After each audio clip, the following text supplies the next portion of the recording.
Thyroid ಒಂದು fat metabolism ಸಂಬಂಧಪಟ್ಟಿರ್ತಕ್ಕಂಥ disorder ಅಂತ ಹೇಳ್ತಾರೆ. ಥೈರಾಯ್ಡು ಮಾನಸಿಕ ಒತ್ತಡದಿಂದ ಬರ್ತಕ್ಕಂಥ ಡಿಸಾರ್ಡರ್ ಅಂತ ಹೇಳ್ತಾರೆ. ಹೀಗೆ ಈ ಎಲ್ಲ ಕಾರಣಗಳಿಗೆ ಪ್ರಧಾನ ಕಾರಣಗಳೆಂದರೆ ಶರೀರದ ಜೀರ್ಣಾಂಗ ವ್ಯವಸ್ಥೆ ತೊಂದರೆಗಳು. ತಡವಾಗಿ ಮಲ್ಕೊಳ್ಳೋದ್ರಿಂದ ಥೈರಾಯ್ಡ್ ಗ್ರಂಥಿ ಮೇಲೆ ಒತ್ತಡ ಬೀಳುತ್ತೆ. ಥೈರಾಯ್ಡ್ ಗ್ರಂಥಿ ಹೇಗಿರುತ್ತಂದರೆ ಬಟರ್ಫ್ಲೈ ಶೇಪ್, ಪಾತ್ರಗಿತ್ತಿ ಶೇಪ್ನಲ್ಲಿ ಇರ್ತದೆ. ಹೈಪೋ ಥೈರಾಯ್ಡಿಸಮ್ ಆಗಿರಬಹುದು, ಹೈಪರ್ ಥೈರಾಯ್ಡಿಸಮ್ ಆಗಿರಬಹುದು, TSH ಲೆವೆಲ್ ಜಾಸ್ತಿ ಆಗಿರೋದಾಗಿರ್ಬೋದು, TSH ಲೆವೆಲ್ ಕಡಿಮೆ ಆಗಿರೋದಾಗಿರ್ಬೋದು. ಓಂ ಶ್ರೀ ಗುರು ಬಸವಲಿಂಗಾಯ ನಮಃ. ಓಂ ನಮಃ ಶಿವಾಯ. ಸರ್ವರಿಗೂ ಭಕ್ತಿಯ ಶರಣಾರ್ಥಿ. ನಾನು ನಿಮ್ಮ ಯೋಗ ಗುರು ವೈದ್ಯ ಶ್ರೀ ಚನ್ನಬಸವಣ್ಣ, ಶ್ರೀಗಂಗಾ ಯೋಗ ನಿಸರ್ಗ ಚಿಕಿತ್ಸಾ ಹಾಗೂ ಆಯುರ್ವೇದ ಸಂಶೋಧನಾ ಕೇಂದ್ರ, ಬೆಂಗಳೂರು, ಹುಬ್ಬಳ್ಳಿ ಮತ್ತು ಧಾರವಾಡ. ಆದ್ಮೇಲೆ ಈ ದಿನದ ಸಂಚಿಕೆಯಲ್ಲಿ ಥೈರಾಯ್ಡನ್ನು ಸಂಪೂರ್ಣವಾಗಿ ಗುಣಪಡಿಸ್ತಕ್ಕಂಥ ಯೋಗ, ಥೈರಾಯ್ಡ್ ಸಮಸ್ಯೆನ ಸಂಪೂರ್ಣವಾಗಿ ರಿವರ್ಸ್ ಮಾಡ್ತಕ್ಕಂಥ ಪ್ರಾಣಾಯಾಮ, ಔಷಧಿ ರಹಿತವಾಗಿ T3, T4, TSH ಇದನ್ನು ಬ್ಯಾಲೆನ್ಸ್ ಮಾಡಿಸ್ತಕ್ಕಂಥ ಒಂದು ಅದ್ಭುತವಾಗಿರ್ತಕ್ಕಂಥ ಪ್ರಾಣಾಯಾಮ ಮುದ್ರೆಯನ್ನು ಕುರಿತಾಗಿ ಮಾಹಿತಿಗಳನ್ನು ನೋಡೋಣ. ಥೈರಾಯ್ಡ್ ಒಂದು ಫ್ಯಾಟ್ ಮೆಟಾಬಲಿಸಮ್ ಸಂಬಂಧಪಟ್ಟಿರ್ತಕ್ಕಂಥ ಡಿಸಾರ್ಡರ್ ಅಂತ ಹೇಳ್ತಾರೆ. ಥೈರಾಯ್ಡು ಲೈಫ್ ಸ್ಟೈಲಿಂದ ಬರ್ತಕ್ಕಂಥ ಡಿಸಾರ್ಡರ್ ಅಂತ ಹೇಳ್ತಾರೆ. ಥೈರಾಯ್ಡು ಮಾನಸಿಕ ಒತ್ತಡದಿಂದ ಬರ್ತಕ್ಕಂಥ ಡಿಸಾರ್ಡರ್ ಅಂತ ಹೇಳ್ತಾರೆ. ಸೊ ಫ್ಯಾಟ್ ಮೆಟಾಬಲಿಸಮ್ ಬರೋದಾಗಿರ್ಬೋದು, ಮಾನಸಿಕ ಒತ್ತಡದಿಂದ ಬರೋದಾಗಿರಬಹುದು, ಹಾಗೂ ಇದು ಶರೀರದಲ್ಲಿ ಒತ್ತಡಗಳಿಂದ ಬರ್ತಕ್ಕಂಥದ್ದಾಗಿರ್ಬೋದು. ಹೀಗೆ ಈ ಎಲ್ಲ ಕಾರಣಗಳಿಗೆ ಪ್ರಧಾನ ಕಾರಣಗಳೆಂದರೆ ಶರೀರದ ಜೀರ್ಣಾಂಗ ವ್ಯವಸ್ಥೆ ತೊಂದರೆಗಳು, ಜೀರ್ಣದ ವ್ಯವಸ್ಥೆಯಲ್ಲಿ ಆಗ್ತಕ್ಕಂಥ ಅಡ್ಡ ಒಂದು ವ್ಯವಸ್ಥೆಗಳು, ಮಲಬದ್ಧತೆ ಅಧಿಕವಾಗಿರ್ತಕ್ಕಂಥ ಸಮಸ್ಯೆಗಳು, ಇವೆಲ್ಲ ಸಮಸ್ಯೆಗಳು. ಹಾಗೆ ನಾವು ಮುಂದುವರೆದು ನೋಡೋದಾದರೆ ಇಂತಹ ಎಲ್ಲ ಸಮಸ್ಯೆಗಳು ಬರಲಿಕ್ಕೆ, ಥೈರಾಯ್ಡ್ ಅಂತ ಸಮಸ್ಯೆಗಳು ಬರಲಿಕ್ಕೆ ಜೀವನದ ಕ್ರಮದಲ್ಲಿ ತೊಂದರೆಗಳು. ತಡವಾಗಿ ಮಲ್ಕೊಳ್ಳೋದ್ರಿಂದ ಥೈರಾಯ್ಡ್ ಗ್ರಂಥಿ ಮೇಲೆ ಒತ್ತಡ ಬೀಳುತ್ತೆ. ಥೈರಾಯ್ಡ್ ಹಾರ್ಮೋನ್ ಸೆಕ್ರೇಷನ್ನು ಕಡಿಮೆ ಆಗುತ್ತೆ. ಯಾಕೆಂದರೆ ರಾತ್ರಿ 10 ಗಂಟೆ ನಂತರ ಎಲ್ಲ ಕೆಮಿಕಲ್ ಸೋರ್ಸ್ ಹಾರ್ಮೋನುಗಳು ಕ್ರಿಯಾಶೀಲವಾಗಿ ಕೆಲಸ ಮಾಡಬೇಕು. ನಾವು ರಾತ್ರಿ 10-11 ಗಂಟೆ ಆದಮೇಲೆ ತಡವಾಗಿ ಮಲ್ಕೊಳ್ಳೋದ್ರಿಂದ ಅಲ್ಲಿ ಏನಾಗುತ್ತೆ, ಈ ಹಾರ್ಮೋನ್ಗಳ ಸೆಕ್ರೇಷನ್ಗೆ ನಾವು ಅಡ್ಡಿ ಉಂಟು ಮಾಡ್ದಂಗೆ ಆಗುತ್ತೆ. ಅದರಿಂದಾಗಿ ಈ ಸಮಸ್ಯೆಗೆ ಬರ್ತವೆ. ತಡವಾಗಿ ಮಲಗೋದು ಇದು ಕೂಡ ಒಂದು ಥೈರಾಯ್ಡ್ ಸಮಸ್ಯೆಗೆ ಪ್ರಧಾನ ಕಾರಣ. ಇನ್ನು ಇದಾದ ಮೇಲೆ ದುಶ್ಚಟಗಳಿಂದ, ಚಹಾ ಕಾಫಿಯಿಂದ ಹಿಡಿದು ಸರಾಯಿ, ಬೀಡಿ, ಸಿಗರೇಟ್, ತಂಬಾಕು ಇವೆಲ್ಲ ದುಶ್ಚಟಗಳೇ, ಇವನ್ನೇ ಬಿಡಬೇಕು. ಕೆಟ್ಟ ಆಹಾರಗಳು, ಮಾಂಸಾಹಾರ, ಬೇಕರಿ ಪದಾರ್ಥ, ಕರಿದ ಪದಾರ್ಥ ಇವನ್ನೆಲ್ಲ ಬಿಡಬೇಕು. ಇವುಗಳಿಂದನೂ ಕೂಡ ನಮ್ಮ ಶರೀರದಲ್ಲಿ ಇಂಬ್ಯಾಲೆನ್ಸ್ಗಳು ಜಾಸ್ತಿ ಆಗ್ತವೆ.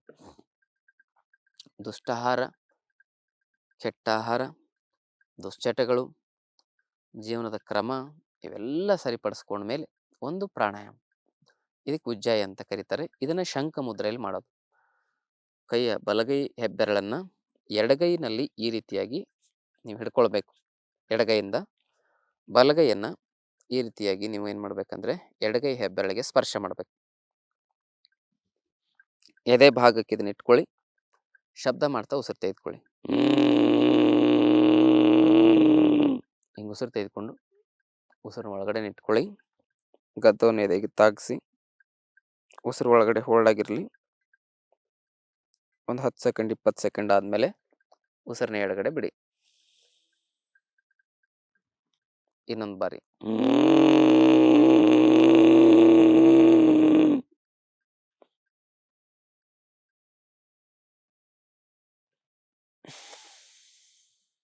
ಎಷ್ಟು ಸಾಧ್ಯನ ಅಷ್ಟು ಒಳಗಡೆ ಹೋಲ್ಡ್ ಮಾಡ್ಬೋದು. ಈಗ ಅಲ್ಲಿ ಹೋಲ್ಡ್ ಮಾಡ್ತಾ ಕೂತ್ಕೊಂಡ್ರೆ ಟೈಮ್ ಜಾಸ್ತಿ ಆಗುತ್ತೆ ಅಂಥೇಳಿ ತೋರಿಸ್ಲಿಕ್ಕೋಸ್ಕರ ನಿಮಗೆ ಒಂದು 5-10 ಸೆಕೆಂಡ್ ಹೋಲ್ಡ್ ಮಾಡಿ ತೋರಿಸ್ತೀನಿ. ಉಸಿರನ್ನ ಶಬ್ದ ಮಾಡ್ತಾ ಒಳಗಡೆ ತಗೊಂಡು ಉಸಿರು ಒಳಗಡೆ ಇಟ್ಕೊಂಡು ಗದ್ದವನ್ನು ಇಲ್ಲಿ ತಾಗಿಸಿದಾಗ ಇಲ್ಲಿ ಇದಕ್ಕೆ ಒಂದು ರೀತಿಯಲ್ಲಿ ಏನಾಗುತ್ತೆ ಅಂತ ಹೇಳಿದ್ರೆ ಪ್ರಾಣ ಪ್ರಚೋದನೆ ಆಗುತ್ತೆ. ಈಗ ಪ್ರಾಣ ಪ್ರಚೋದನೆ ಆಗಿರ್ತಕ್ಕಂಥ ಈ ಭಾಗ ಏನಾಗುತ್ತೆ, ಅಲ್ಲಿ ಬ್ಲಾಕೇಜಸ್ಗಳು ಇರ್ತಾವಲ್ಲ ಎಲ್ಲ ಕ್ಲಿಯರ್ ಆಗ್ತವೆ. ಥೈರಾಯ್ಡ್ ಗ್ರಂಥಿ ಹೇಗಿರುತ್ತಂದ್ರೆ ಬಟರ್ಫ್ಲೈ ಶೇಪ್, ಪಾತ್ರಗಿತ್ತಿ ಶೇಪ್ನಲ್ಲಿ ಇರ್ತದೆ. ಅದು ಕ್ರಿಯಾಶೀಲವಾಗುತ್ತೆ. ಅಲ್ಲಿ ಯಾವುದೇ ಒಂದು ಇಂಬ್ಯಾಲೆನ್ಸ್, ಹೈಪೋ ಥೈರಾಯ್ಡಿಸಮ್ ಆಗಿರಬಹುದು, ಹೈಪರ್ ಥೈರಾಯ್ಡಿಸಮ್ ಆಗಿರ್ಬೋದು, TSH ಲೆವೆಲ್ ಜಾಸ್ತಿ ಆಗಿರೋದಾಗಿರ್ಬೋದು, TSH ಲೆವೆಲ್ ಕಡಿಮೆ ಆಗಿರೋದಾಗಿರ್ಬೋದು, T3 T4ನ ಇಂಬ್ಯಾಲೆನ್ಸ್ ಆಗಿರ್ಬೋದು, ಎಲ್ಲವೂ ಕೂಡ ಬ್ಯಾಲೆನ್ಸ್ ಆಗುತ್ತೆ ಜಾಲಂಧರ ಬಂದ. ಯಾಕಂದರೆ ಇಲ್ಲಿ ಪ್ರಾಣಶಕ್ತಿ ಪ್ರಚೋದನೆಗೊಳಪಡ್ತದೆ, ಕ್ರಿಯಾಶೀಲವಾಗುತ್ತೆ. ಉಜ್ಜಾಯಿ ಪ್ರಾಣಾಯಾಮದಲ್ಲಿ ಜಾಲಂಧರ ಬಂಧ ಹಾಕಿದಾಗ ಅದರ ಶಕ್ತಿ ಇನ್ನಷ್ಟು 100 ಪಟ್ಟು ಹೆಚ್ಚಿಗೆ ಆಗುತ್ತೆ. It is completely activate your thyroid gland. It is completely cure your thyroid problem from the root. ನಿಮ್ಮ ಥೈರಾಯ್ಡ್ ಸಮಸ್ಯೆಯಿಂದ ರೂಟಿಂದ ಬೇರು ಸಮೇತವಾಗಿ ಕಿತ್ತು ಬಿಸಾಕತ್ತೆ. ಒಂದು ಕಷಾಯ ಏನು ಅಂದರೆ ಧನಿಯಾ ಕಷಾಯ ಕುಡಿಬೇಕು, ಟೀ ಕಾಫಿ ಬಿಡಬೇಕು. ಇನ್ನೇನಂದರೆ ಮೆಂತ್ಯ, ಬೆಲ್ಲ, ತುಪ್ಪ. ಏನು ಮಾಡಬೇಕು, ಮೆಂತ್ಯ ಪುಡಿ ಮಾಡಿ ಇಟ್ಕೊಳ್ಬೇಕು, ಆಮೇಲೆ ಬೆಲ್ಲದ ಪುಡಿ ಮಾಡಿ ಇಟ್ಕೊಳ್ಬೇಕು. 1 ಚಮಚ ಮೆಂತ್ಯ ಪುಡಿ, 1 ಚಮಚ ಬೆಲ್ಲದ ಪುಡಿ, 1 ಚಮಚ ತುಪ್ಪ, 3 ಸೇರಿಸಿ ಬೆಳಗ್ಗೆ ಎದ್ದು ಖಾಲಿ ಹೊಟ್ಟೆಲಿ ತಿನ್ನಬೇಕು. ಇನ್ನು ರಾತ್ರಿ ಮಲಗುವ ಮುನ್ನ ಏನು ಮಾಡ್ಬೇಕಂದ್ರೆ ಹುರುಳಿಕಾಳು ಇರ್ತದೆ ನೋಡಿ, ಹುರುಳಿಕಾಳು ಅದರ ಗಂಜಿ ಮಾಡ್ಕೊಂಡು ಕುಡಿಯೋದು. ಹುರುಳಿಕಾಳನ್ನು ಪುಡಿ ಮಾಡಿ ಅದನ್ನು ಬೇಯಿಸ್ಬಿಟ್ಟು ಆ ಪೌಡ್ರನ್ನ, ಹುರುಳಿ ಪುಡಿಯ ಗಂಜಿಯನ್ನು ಕುಡಿಯೋದು ರಾತ್ರಿ.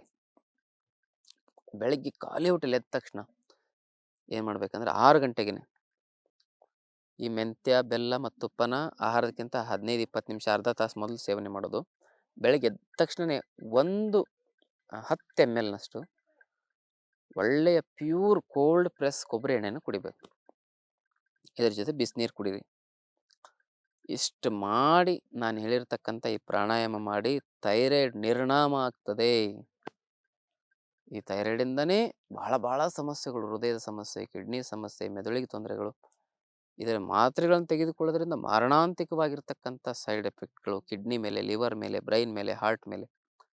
ತಗೊಳ್ಳೋದ್ರಿಂದನೂ ತೊಂದರೆ, ತಗೊಳ್ಳೋದು ಬಿಟ್ಟರೂ ತೊಂದರೆ. ಬಟ್ ಅದು ಕಂಪ್ಲೀಟಾಗಿ ನ್ಯಾಚುರಲಾಗಿ ಕ್ಯೂರ್ ಆಗ್ಲಿಕ್ಕೆ ಇದಿಷ್ಟು ಮನೆ ಮದ್ದು. ಆದ್ಮೇಲೆ ಇದಕ್ಕೂ ಕ್ಯೂರ್ ಆಗಲಿಲ್ಲ ಅಂದ್ರೆ ಆಯುರ್ವೇದದಲ್ಲಿ ಔಷಧಿಗಳಿದಾವೆ ಇದಕ್ಕೆ.